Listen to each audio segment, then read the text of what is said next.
రాక్షస సంహారం కోసం. అంటే అమ్మవారి యొక్క ఉద్భవం ఎలా జరిగిందంటే రాక్షసుల యొక్క సంహరణ కోసం. ఇక్కడ మనకి 2 రకాలు. ఒకటి కర్ణాటక పద్ధతి వేరు. అంటే అక్కడ ఉన్నటువంటి వేరేందంటే అమ్మవారిని ఈ యొక్క 9 రకాలైనటువంటి అమ్మవారిని పూజించే విధానం వేరు. మనం పూజించే విధానం వేరు. బెజవాడ అంటే విజయ దుర్గాదేవి, ఇంద్రకీలాద్రి విజయ దుర్గాదేవిని, అసలు ఆ విజయ దుర్గాదేవి పేరునే విజయవాడ అని పేరు వచ్చింది. సో కాబట్టి ఆ విజయ దుర్గాదేవి యొక్క అలంకరణలు మనకి తెలుగు రాష్ట్రాల్లో కానీ దాదాపుగా మ్యాక్సిమం మన ఆంధ్ర రాష్ట్రం మొత్తం కూడా దాదాపుగా 2 తెలుగు రాష్ట్రాలు కూడా ఈ విజయవాడనే పాలిస్తాం.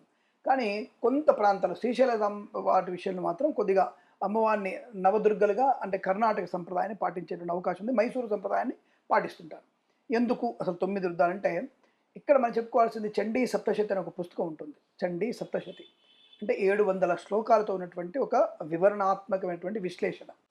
అసలు ఏమిటి అంటే అమ్మవారు ఎందుకు అన్ని రకాలు, అమ్మ ఒకతే కదా, మరి ఒక అమ్మని 9 రకాలు ఎందుకు పూజించడం అంటే, బట్ ఇక్కడ మనుషులు ఒక రకంగా ఉన్నామా?